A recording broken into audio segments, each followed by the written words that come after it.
The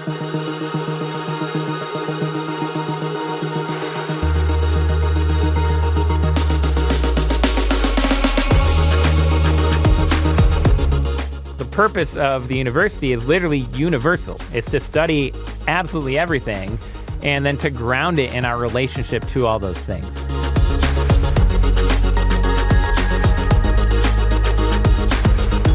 Welcome to Acton Line, a product of the Acton Institute for the Study of Religion and Liberty.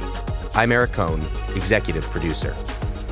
On today's episode, Acton librarian and research associate Dan Huger sits down with Acton research fellow and the executive editor of the Journal of Markets and Morality, Dylan Pahman, to talk about education for a free society. They begin with the 18th century vision of education for a free society advanced by America's founders. Why do they believe education was necessary for a free society, and what kind of education did they have in mind? The discussion then turns to 19th century Christian attempts in Europe to build institutions of liberal learning by St. John Henry Newman, F.D. Maurice, and Abraham Kuyper.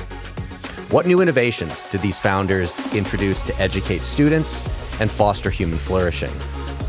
How did their approaches differ, and where were their continuities? What can we learn from these visions of education to address the crisis in education today? You can find additional resources in the show notes for this episode, as well as find previous episodes of Acton Line on our website at acton.org/actonline. And if you like this program, you can help us reach even more listeners by sharing it with a friend and leaving us a 5-star review on Apple Podcasts. We welcome your comments as well. Acton Line is available on Apple Podcasts, Google Podcasts, Spotify, or wherever you listen. Welcome. My name is Dan Huger, librarian and research associate with the Acton Institute. And today I'm joined by Dylan Pahman, research fellow and executive editor of the Journal of Markets and Morality. This Acton Line's going to be a little different than most of our shows because it's going to be just Acton folks here. We in the research department at Acton do a lot of work on education. We are doing, our own writing, our own speaking, teaching courses. We've got several people in the department teaching courses this semester at different institutions. And we also work a lot with students and faculty across colleges and universities. We do grants, these sorts of things. And we've been thinking a lot about education in the department lately, and we've been having arguments about it. And they've been really, really fun arguments. And we thought it would be great to sort of tease out some of those different arguments, some of those perspectives here on Acton Line. And in this first installment of that, Dylan Pahman and I are going to be talking a little bit about what do we mean when we talk about a liberal education or an education for a free society? And then we're going to go through a couple of different historical perspectives on that in the 19th century. We're going to talk a little bit about St. John Henry Newman. We're going to talk a little bit about F.D. Maurice in the Working Man's College. And then we're also going to talk a little bit about Abraham Kuyper in the Free University in the Netherlands. We'll bring in some other fun 19th century figures like Thomas Huxley, and it should be an interesting conversation. But I wanted to open it up having us consider when we talk about liberal education, we often frame it in terms of that it's necessary for a free society. Let's unpack that a little bit. Let's maybe begin by talking about what it is, what a free society is, and then why education might be essential to that. Yeah, so I'm happy to be here. Thanks for having me, Dan. Free society, of course, is something very essential to our American understanding and really to, what we would call the free world, the Western world, the first world, and the sort of thing that we here at Acton hope for everyone. And there's a lot of confusion even internally. What do we mean by that? So some people understand freedom in a very negative sense in terms of just nobody harms anyone else, and that should be good enough. But actually, classically, it's a little more complicated, a little more nuanced. So most of the founding fathers, you can find statements where they talk about the importance of morality and religion for a truly free society, that people need self-control and piety in order to be free and to live free lives. And what that gets you is a picture a little different than, the sort of thing that John Stuart Mill advocated. It gets you something like ordered liberty. So our former director of research here, and he's now at AIER, Sam Gregg, wrote a book called On Ordered Liberty. And in it, he talks quite a bit about this. He deals with Mill as well as others.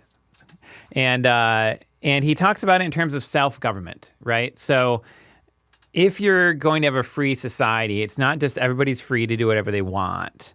It's that people are free to govern themselves. Governing means that, sometimes you have to keep people in line who are not just harming others, but who are doing things that will detract from your ability to govern yourselves, doing things that would require a higher level institution, in accordance with, say, the principle of subsidiarity, to come in and intervene and set things right. So by free society, that's more what I would have in mind and what I think is a better and really more historically grounded. I mean, you can find in among British writers too. John Milton would be an example.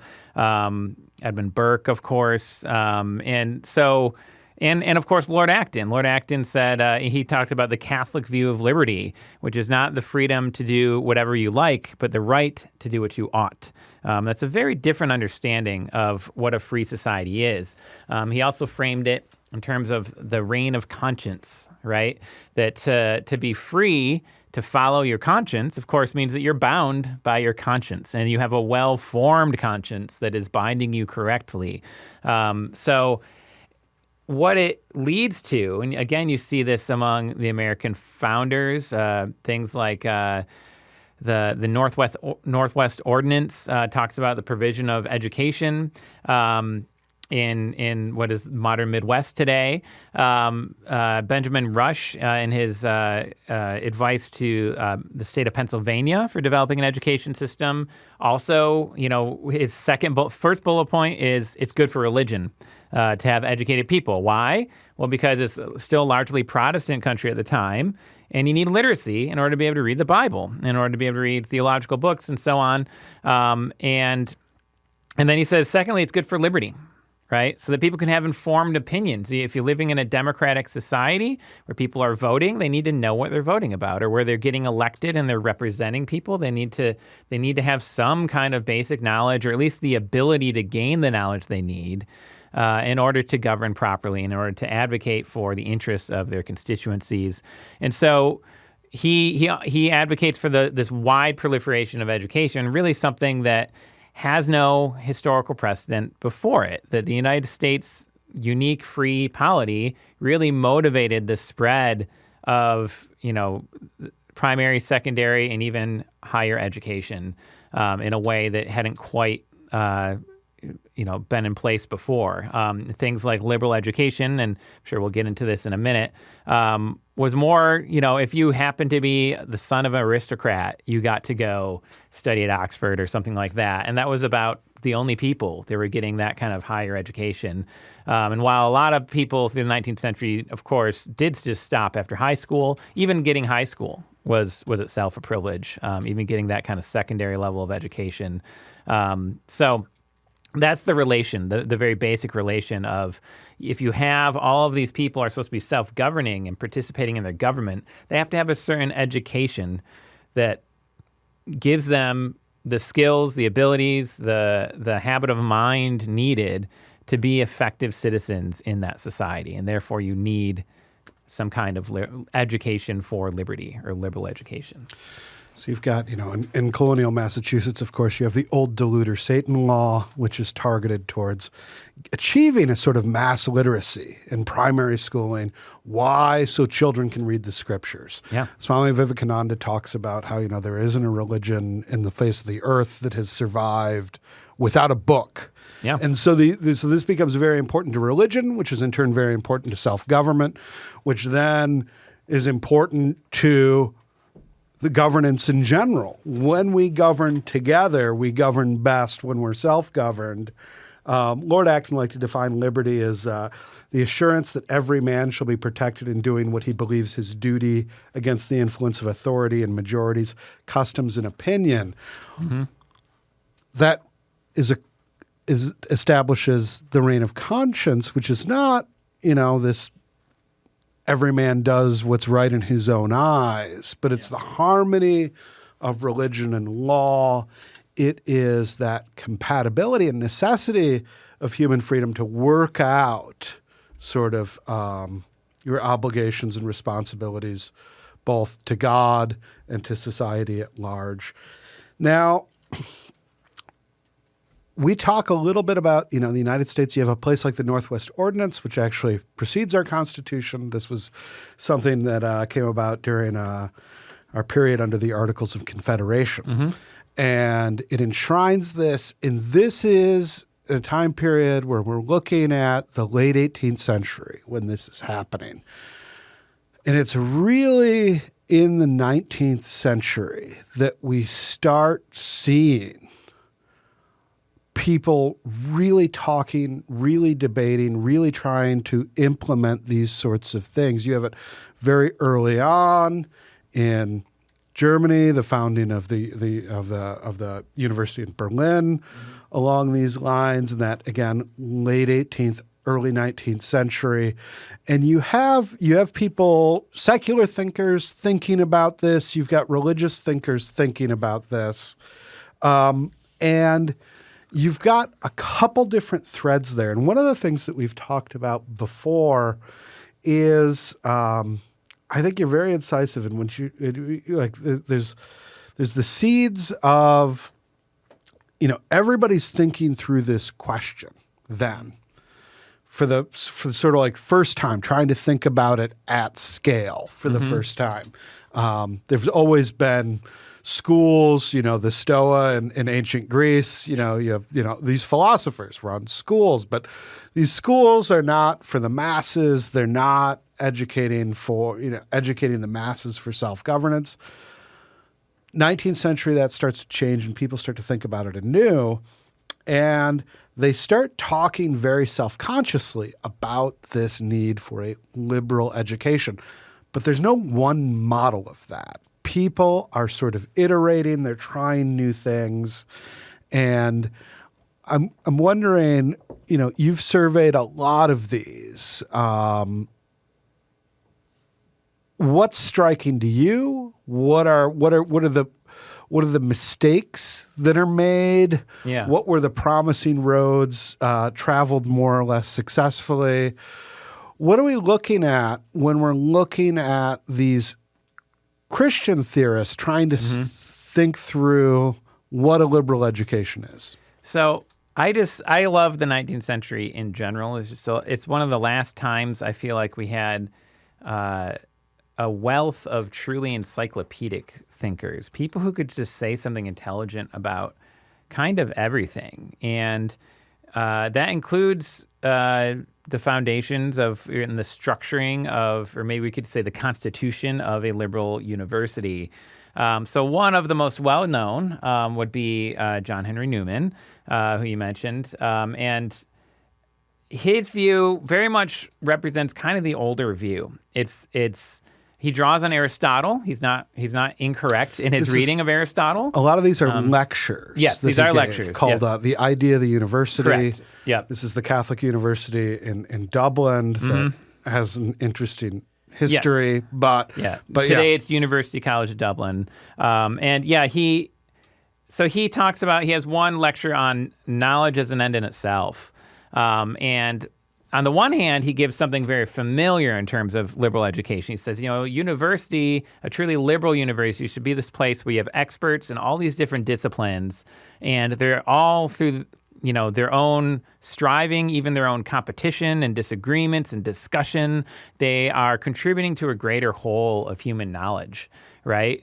So there's this understanding of their own academic freedom, the benefit they have from discussing and arguing and competing with one another, and then of course the benefit the students get from studying under them and from witnessing that and becoming part of that conversation. So that to that degree, I think he's great, and he gives a really good definition of yes, that's not often the reality anymore, but that is at least the ideal of what people think of in a very general sense. But then he goes on and he draws from Aristotle, and again, he's not wrong in his reading of Aristotle. I just happen to disagree with Aristotle, so I'll get into that. But he says, for liberal education, for it to be liberal, it means it can't be enslaved. And for him, liberal arts are the art of someone who doesn't have to work. Basically, it is for aristocrats. It is for a very small elite. It is for people who are already free. They can come and, refine their intellect and enjoy the fruit of that, which he defines as just an end in itself. Well, you can see how this is somewhat out of agreement with, the American founders, and certainly what developed in the 19th century, where they wanted every citizen to be educated, at least to some degree. Now, again, he is talking about a university. They were talking a little more broadly, so I want to be fair there as well. But still, their whole point was you need a liberal education to have a free society. It exists for the end of making a person free and making a person a responsible participant in free society. It's not that they have to first be this free citizen and then they can have a liberal education. So, I personally look at that as kind of getting the cart before the horse. And the reason why, I agree with the basic logic of we should educate citizens in a democratic society. But also, you can look at the historical record. And that is today we have a certain crisis in the university. Well, actually, we have a lot of crises in the university. We can't cover all those. But one of them is the crisis of the humanities. The humanities are really struggling to prove their legitimacy in a lot of ways. People don't get it anymore, which is too bad. And it's something I personally lament. I think studying literature and philosophy, and of course theology, which is my own discipline, is very, very valuable. But whenever I hear anyone try to defend it, they usually give a similar sort of reasoning to Newman. They say, well, this knowledge is an end in itself. But then people get the bill and they say, this can't just be an end in itself because, where's the return on investment? And so you could, if you want to, and some people do, you could go after the business model of modern universities or at least Christian schools, perhaps. But the other side could be that maybe that was not the best way of defending the goodness of the liberal arts. Let's take a step back because this is one of the innovations at the Catholic University of Ireland. It starts out with 5 faculties. There is a faculty of philosophy, a faculty of theology, a faculty of medicine, a faculty of law, and then a faculty of letters, which is the innovative thing, which is the humanities that everybody's talking about are in crisis today, and the rest of it. But those other disciplines actually have a longer pedigree in universities. Yes. And let's talk a little bit about why that is. And because this gets at why this 19th century is innovative, not only in expanding access to education, potentially, but also in expanding the breadth of the curriculum and the academic disciplines engaged in the university. Yeah, so I should say, to be clear, he talks more about liberal knowledge is what he says, which he calls gentleman's knowledge, not specifically letters or humanities. So he uses theology as an example. But you're right, theology, law, medicine, philosophy have a longer pedigree because they come out of really the medieval era. And a lot of them began, even in the United States, like Harvard and Yale, they were seminaries, Princeton, seminary, and then it became, in the 19th century, a liberal university. So you have this expansion, and Newman is a part of that. Or at least, was he first president or first rector? First rector. Yeah. So he's giving these lectures and he's kind of promoting a very Catholic, in his view. Well, it is Catholic. It might not be the Catholic, but it's a Catholic understanding the university. And he treats every subject throughout these lectures. And I haven't gotten into all the details of that sort of stuff. But what's interesting to me is he uses theology as an example of this exists as an end in itself, which I love. And it's so lofty. I understand the ideal. I love the ideal, but I just think it's wrong. For one thing, certainly God exists as an end in himself, but human beings are contingent by nature, and the things human beings do are contingent. Everything should be directed towards the glory of God. I'm all for that. But as far as educating a human being, it should not just be an end in itself. It should be hopefully for the common good, for the good of the relationships that person inhabits, including all the way up to the whole society. So that's where I take issue with Newman. And theology is traditionally what we might call today was a vocational route. It was. The reason one would study theology was for ministerial preparation. Yeah, so very interestingly, about 30 years later, a little less than that, Thomas Huxley, the biologist and friend of Charles Darwin and kind of somewhat combative defender of the theory of evolution. He was professed agnostic and sometimes anti-religious. He became rector of the University of Aberdeen in Scotland, and he gave a lecture on kind of his understanding of the university. It's something like have the right ideals of a university. And in there, interestingly, his anti-religious sentiment doesn't really come out except for a very casual and fashionable anti-Catholic, anti-Jesuit sort of thing. But you could have gotten that from a Protestant, not just an agnostic at the time. And he talks about wanting to have a faculty of natural science. That's his discipline. And he's actually anxious about this. He says, theology, medicine, law, these are technical schools, right? They exist to train clerics, ministers, lawyers, judges, civil servants, and, of course, doctors, nurses. So there's a very clear vocational path that he sees attached to every other faculty. And then he starts kind of sweating over, what if someone wants to study biology? What do I tell them? They can't make money. They can't have a career doing this, And so he's trying to figure out a way to justify how can we hopefully secure some endowment to have a faculty of natural science that will someday prove its vocational worth and that will justify its existence within the university structure. So I don't know that he would be as fully democratic as an American or anything like that, but he definitely has a more vocational understanding of what the university is doing. And I mean, so I like that aspect of it, and I find the very fascinating mirror image today, in that today, natural science is the S in STEM, right? Nobody doubts the value of going to study biology, right? Oh, great major, you'll do fine in life. Whereas theology now, law and medicine are still doing fine, but theology now, everybody's like, well, what are you going to do with that? If you're not going to be a pastor, what are you going to do with that?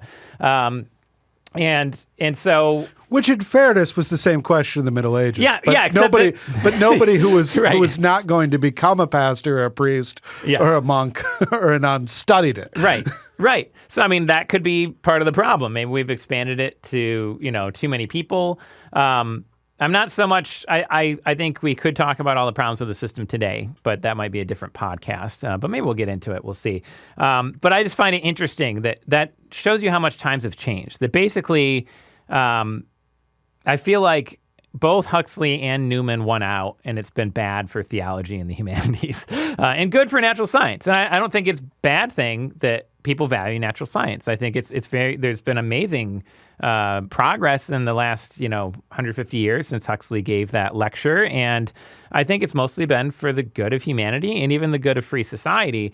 But I think in agreement with Newman and in agreement with the American founders, the humanities and even particular theology really matter, and society will suffer if that goes away, and if that can't find a way to become coherent once again in our understanding of what is a liberal education, what is a proper university.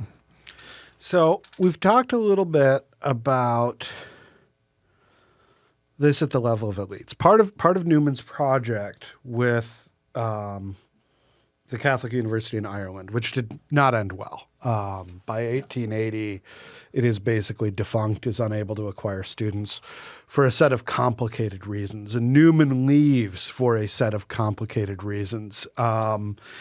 He never really has the sway that he hopes he would have there. So, and it ends up being part of sort of Catholic Protestant politics in Great Britain and all sorts of things. But you have other people whose visions are less about fostering sort of like a counter elite, as Newman's was, is to develop a sort of rigorous elite education for Roman Catholics in Great Britain and Ireland, which were the same thing at the time. But there's other moves afoot that have different rationales and different methods, and then a different scope. And one of those is the working man's college. That's right. So I've done a little research on F.D. Maurice in the last year and a half or so. F.D. Maurice is known as one of the founders of Christian socialism in Britain, which I'm sure some you listeners will prick up and be immediately suspicious, which is very understandable. The good news is that did not mean, at least for Maurice, what you might assume. Now, what he did as a Christian socialist, it was a brief period that he was involved in this movement. It was from 1848 to 1854. And he basically supported these Christian worker cooperatives. So they're actually kind of entrepreneurial endeavors, focusing on profit sharing, things like that. They struggled to gain legal footing. They struggled in a lot of ways. They really were not ultimately profitable. But in the process, he was trying to serve the working man of his neighborhood. And as much as, we love to talk about the amazing boom in terms of global wealth and even particular, GDP, like individual earnings that has come since the Industrial Revolution and the liberalization of trade and domestic markets brought about by modern economics. It was hard going in the process. There were rough, terrible conditions for people working in urban factories, and it was a very noble thing for Christian ministers like F.D. Maurice, like Charles Kingsley, like their friend who was not a minister but a lawyer, the barrister John Ludlow. They were driven by genuine Christian love for the poor to try to do something about it. But Maurice was significantly older than them, and significantly more conservative than someone like Ludlow, at least. And he was actually very well educated, probably more so than a lot of people. In fact, he even interacted with Newman on occasion, had his disagreements. He was Anglican, so he probably saw Newman's journey and did not agree with every aspect of it, of course. But everyone interacted with any intelligent person interacted with Newman in the 19th century. And so Maurice is doing all this work, and he's leading weekly Bible studies. He's preaching at Lincoln's Inn. He has these bi-weekly conferences with labor leaders. And he's part of the Society for the Promotion of Working Men's Associations, cooperative associations. But then he publishes a book. He publishes several books, but he publishes his theological essays, which is meant to be a sort of kind of apologetic or even evangelistic work directed towards Unitarians. So a lot of the book is about defending the doctrine of the Trinity. But he also gets into the question of universalism. And there he basically outs himself as a sort of soft universalist. I think there is nuance to his position, but not a lot of his readers picked up on his nuance. And this book got on the Vatican's index of banned books, and it lost him his job at King's College. And that was in 1854. And at that time, the people in his neighborhood, the workers he'd been working with for 6 years now, came to him and said, we want to, including their investors, came to him and said, we want to found a college for the working men. Right? So not for the elites, but for the people working in factories all day. We want to give these people a liberal education. And they asked him to be the first president. And for him, he said, this is great. This is like the culmination of everything I've been doing with Christian socialism in the last 6 years. Other people like Ludlow thought it was tragic that, instead of going on and trying to reshape their whole economy, now they were just going to, channel the stream into this working men's college. For Maurice, I think it was an educational project all along. It was not about class conflict. There's no evidence he even ever read Marx. He was well read, and he cites his sources, and he never cites Marx in my experience. So that's not the sort of socialism that he's talking about. He's really talking about just kind of social cooperation, maybe even in an underdeveloped sense compared to other socialists, but from my perspective, for the better. He defends private property as not just good, but holy. And so he becomes first president of the Working Men's College, and they teach everything. And he gives these 6 lectures called Learning and Working in support of it to try to set forth the vision of the college and then, of course, raise funds and donors and interest as far as students and all of that. In his 4th lecture, he talks about the working man's college and society. So why are we educating them? What effect do we think this is going to have? These are people working in, clothing factories and stuff like that. Why would you want this sort of person to have a liberal education? And it's interesting to note as well that Maurice was so conservative, he was actually against democracy. Like, they had expanded the franchise in the 1830s, and he accepted it as a fact, but he probably thought it was a mistake. And yet he cared about these people. And yeah, go ahead if you got. Part of that franchise expansion in the late 1820s, 1830s was to Roman Catholics. Yeah, that might have been part of the disappointment too.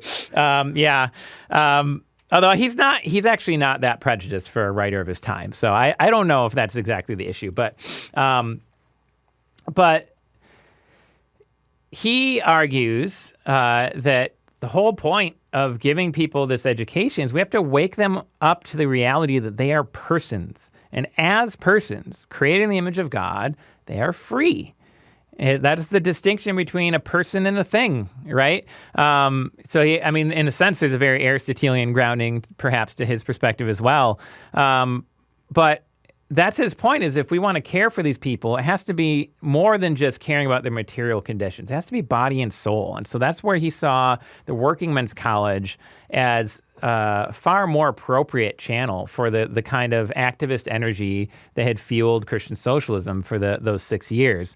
And they taught really everything. He taught the theology and Bible classes, and other people taught things like Latin, law, medicine, home ec, economics. Who knows the quality of that economics course? But there was an economics course taught by their major funder.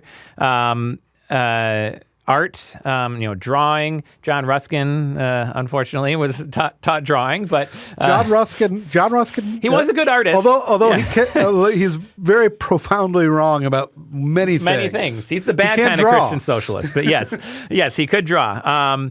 And only for a time, but he was there for a few years, and so on. So it really was a genuinely liberal education. And again, he grounds it in this idea of ordered liberty. So it's not just to make the working man understand that he is free and be able to live freely, but that he's also, through education, able to recognize an order inherent within the creation that God made an ordered world. In fact, this is one of the driving fundamental foundations of Maurice's whole theology, for his mature work, starting in like the 1830s, that there's a divine order, that God is inviting everyone to become part of his divine family in the church, and that for Maurice, interestingly, his conception is very rooted in traditional Christian ideas. It's not especially adapted for his current context. So he talks about how society begins in the family, and from the collection of families, eventually you get nations, and then with the coming of Christ, you get an international or transnational. Actually, transnational is probably a better way of putting it, in his view. Institution, this spiritual society of the church. And so you have family, state, church, and those are his main social categories, even up to his last work, Social Morality, in second edition, published in 1872, the year he died, I believe. And it's basically structured exactly that way. Part 1, family. Part 2, state. Part 3, church. So he doesn't talk about like business or commerce separately from those things.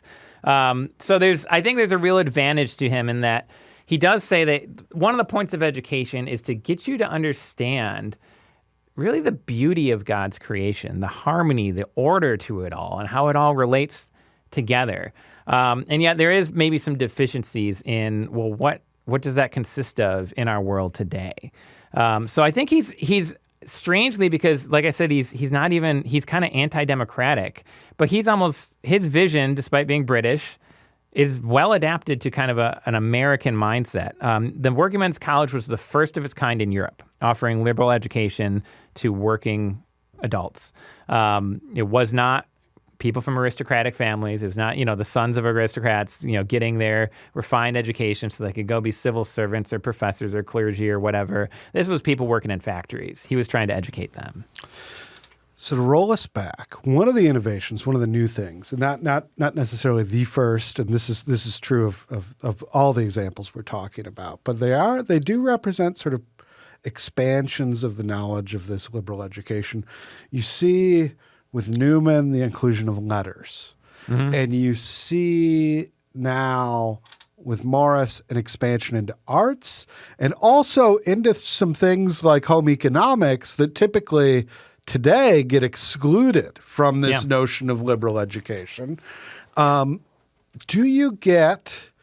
Are Huxley's ambitions realized at the Working Men's College? Are there natural sciences taught? So yeah, I believe natural sciences are among the courses taught. So I don't know enough about like what their degree granting process was like, if they just had a general diploma or something like that to start.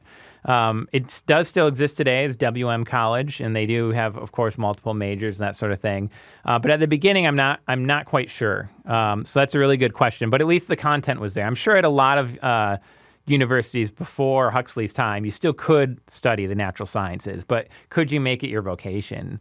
And was there a whole faculty devoted to it? Well, that was a lot rarer, right? And we've done some digging, and we had some conversations yesterday about trying to figure out where in each nation the first faculty of natural sciences were. And it's very much a 19th century thing, along with these developments. Now, perhaps the most comprehensive vision. It should not surprise us because Abraham Kuyper did not do anything small, and he was a grand sort of theoretician of many things, and one of those things is education. Yes. What is he up to in the Netherlands in the 19th century? Yeah, so he is one of the founders of the Free University. Again, its first president. He was a professor of theology there. His famous Fear Sovereignty speech that a lot of people have, if they've read anything from him, they may have read that. It is at the occasion, I believe it was in 1880, at the opening of the Free University. So it's this inaugural lecture. And in fact, the topic is specifically education. He does talk about society and whatnot. And in fact, I think the two are related, which is really interesting and helpful, but often confusing to his readers. But it's a lifelong concern of his, and again, not just higher ed, but education. You have the Netherlands becomes a constitutional monarchy, and he found the first modern political party in the Netherlands with the Anti-Revolutionary Party, and he cares about Kleinluden, the little folk, and he. Unlike Maurice, is very pro-democratic. He advocates to expand the franchise to get more of them to vote, and he wants.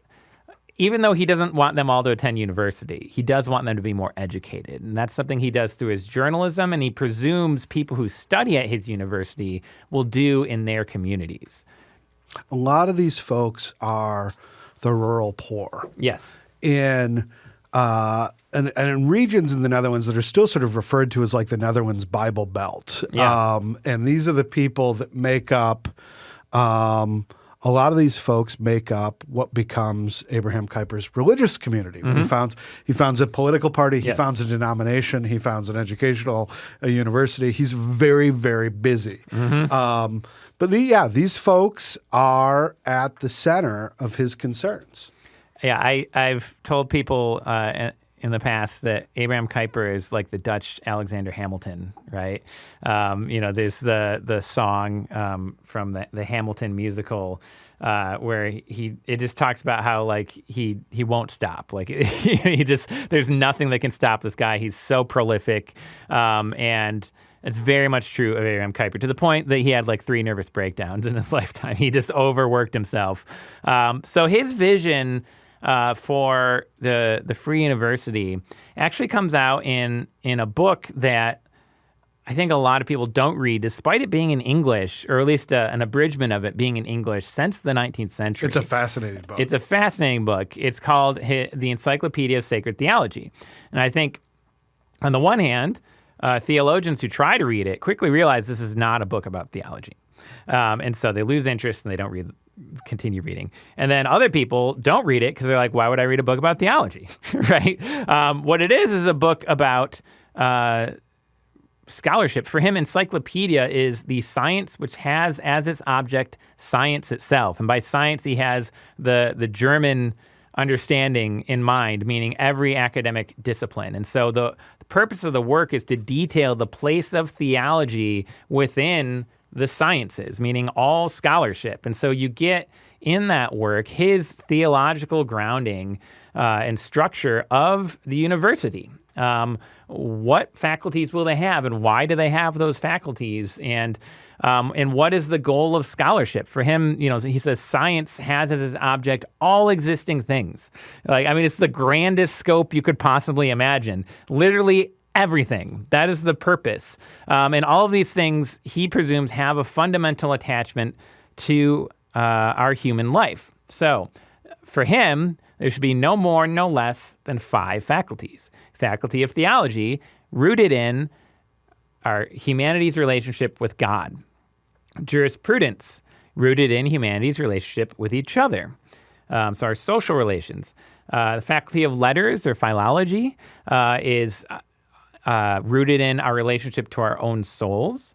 The faculty of medicine is rooted in our relationship to our bodies. And then the faculty of natural science, rooted in our relationship to the world around us. And what I like about Kuyper is that these, of course, there's subdisciplines within all of these, but he speaks about the disciplines. And again, you can see this in that sphere sovereignty speech, because most people read it. In fact, we published this with Lexham Press, a collection of Kuyper's collected works of public theology. And that lecture was not put in the education volume. It was put on the charity and justice volume, even though it is his opening lecture for the Free University. It's about education. When he's talking about spheres, he's primarily, in that case, talking about sciences and disciplines, but he presumes they're connected to what he called life spheres, that they can't be taken away. And you see this when you get at, the purpose of the university is literally universal. It's to study absolutely everything, and then to ground it in our relationship to all those things.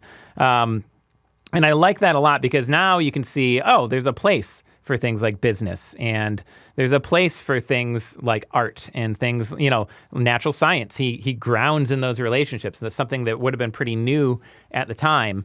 And it gives you a framework. I've suggested creatively that you could expand on this. In fact, the Free University has expanded, although I don't think as coherently as it could. I don't see how it's related to Kuyper's structuring of the departments. But you could say it's worthwhile to have a faculty of engineering and technology, because we can study our relationship to man-made things. Or we could say, in economic terms, our relationship to capital, right? And then I think it also makes sense to have a faculty of computer science, because there you have kind of digital or virtual creations or reality, which has a distinct nature from, say, a tree, right? Natural science and gravity and whatever. It has rules and has laws, and this didn't come from nowhere. For Kuyper, God has planted the seeds of all the fruits of creation and all the fruits of human endeavor into creation from the beginning, and it's growing like a tree over time, and he expects it to continue to grow. And so his people are sometimes frustrated with what seems like the unsystematic understanding of his thought. He doesn't write a lot of systematic works. He writes a lot of occasional articles and speeches and things like that. But I think it's great because it's an open system. He's not trying to say, hey, guess what, guys? He's not like Hegel or something like that, saying, I got it all figured out. Everything in the world was leading to me and my philosophy. I mean, Kuyper does sometimes have a big head, but not that big of a head about his work. And so you have this very adaptable structure. And to get to like our present situation, you have to, of course, convince people that our relationship with God matters. But if they already believe that at, say, a Christian institution, I think this is a very coherent justification, not only for having a faculty of theology, but what purpose does it serve in relation to the other faculties? Well, every single subject can broach up against our relationship to God, right? And same thing with theology. It needs to learn from these other faculties. It needs to have them around to really be everything it could be. Now we're, to some degree, back to Newman's general understanding of liberal education, how the participants and the researchers and scholars and students in different disciplines learn from their interaction with one another, that it is a whole package. It's not just about specializing in one thing or the other. So I like that a lot. And today, on the one hand, we have a crisis of the humanities. People don't understand what they're for anymore, and the people who like them don't understand how to tell people what they're for, in my opinion. I don't think they do a good job.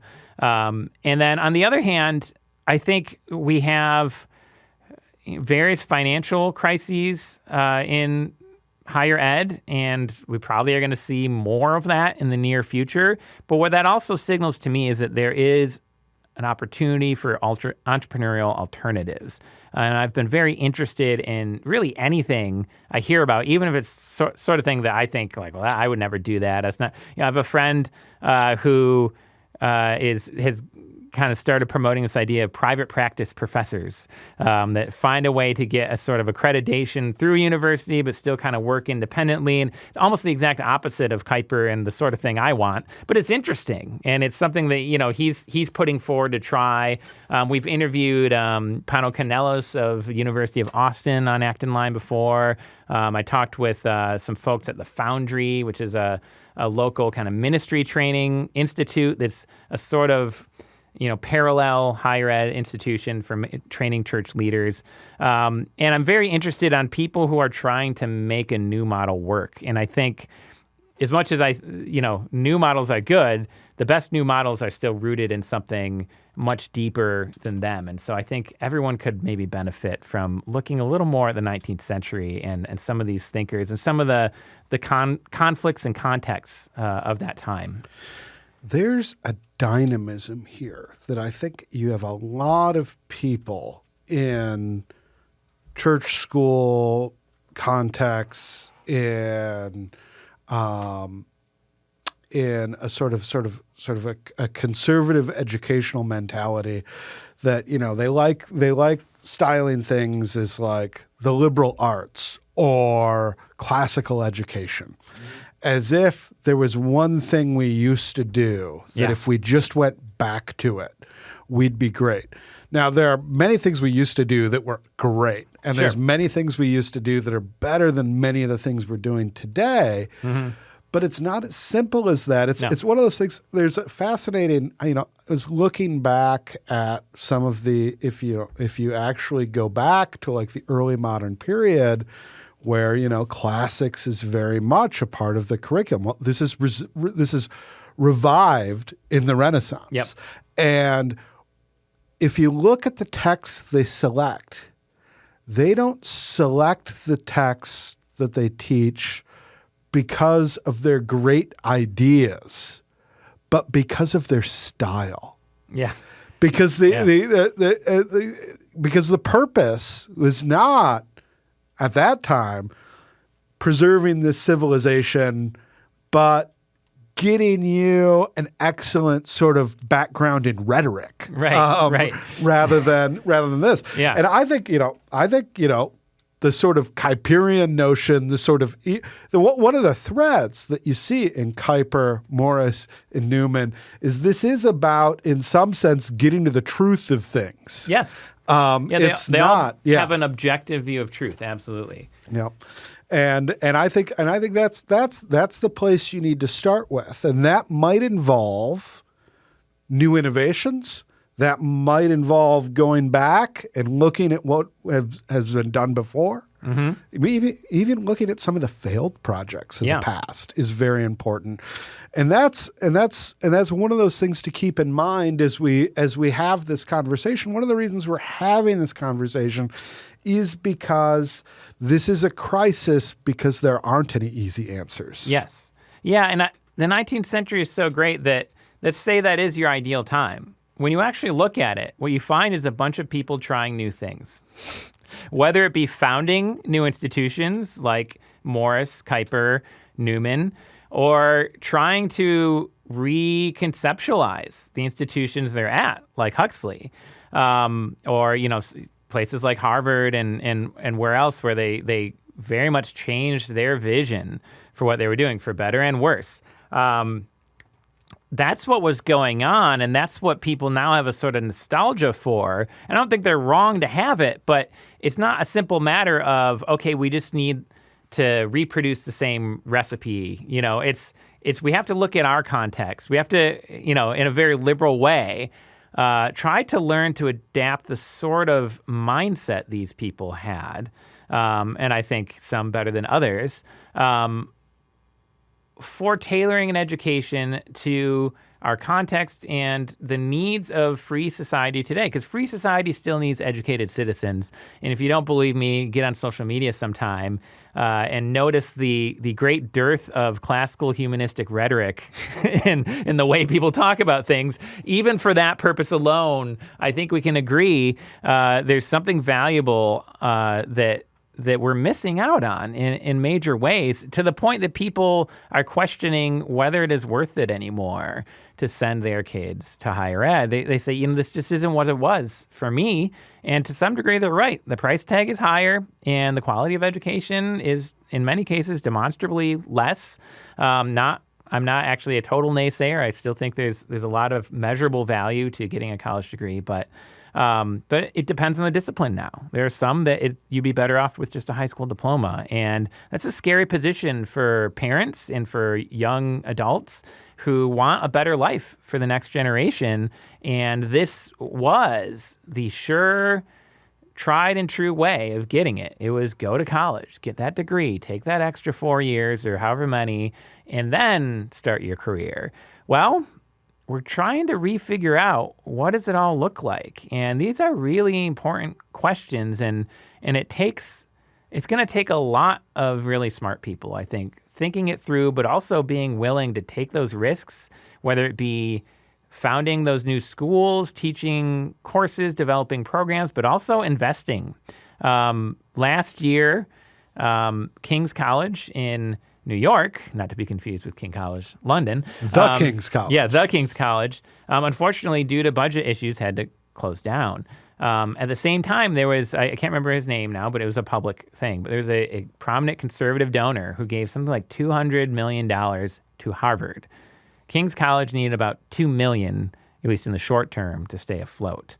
That tells me that even conservative, perhaps, I don't know if this person's religious, but perhaps even Christian-minded people with the means to invest in a project like this, or, Christian education, as a lot of people want it to continue to be, really, they're not getting the message. They're not seeing a vision worth investing in. Maybe that's on them, but maybe that's also on the people who support the idea, as I do, of Christian higher education, of liberal arts education, and its value for a free society. We need to think through this better so that we can even just have a better sales pitch.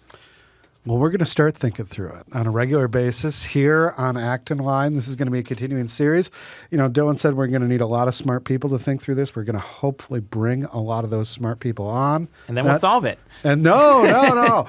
Then hopefully that's a catalyst for this exploration and this growth and this discovery, figuring out what works and what might not work, and figuring out how to organize the pursuit of human truth towards human ends. Thank you all for joining us, and we'll see you next time on Acton Live.